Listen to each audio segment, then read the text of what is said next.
Hi అండి. Bakery స్టైల్‌లో చేసే చాక్లేటీ స్పాంజ్ కేక్ ఎలాగో చూద్దామా?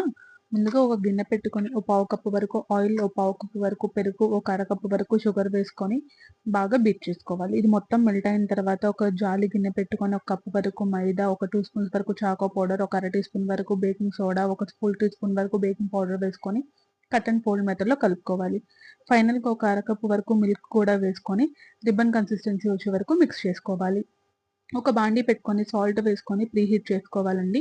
ఒక గిన్నె తీసుకొని కేక్ మౌల్డ్‌లో చుట్టూరా ఆయిల్ రాసి మైదా కూడా డస్టింగ్ చేసుకొని కేక్ బ్యాటర్‌ని యాడ్ చేసుకొని ట్యాప్ చేసుకోవాలి. ముందుగా వేడైన బాండీలో గిన్నెను కూడా పెట్టుకొని 35-45 మినిట్స్ వరకు బేక్ చేసుకోవాలండి. అది లో ఫ్లేమ్‌లో. చూసారు కదండీ! కేక్ ఉడికిందో లేదో చూసుకోవడానికి ఒక నైఫ్‌ని ఇన్సర్ట్ చేసి తీస్తున్నాను. స్టిక్ అవ్వకుండా వచ్చింది. నాకు ఈ కేక్ అనేది బేక్ అవ్వడానికి లో ఫ్లేమ్‌లో 40 మినిట్స్ పట్టింది. అంతే చల్లారిన తర్వాత డీమౌల్డ్ చేసుకుంటే చాక్లేటీ స్పాంజ్ కేక్ రెడీ. పిల్లలు ఎంతో ఎంజాయ్ చేస్తారు.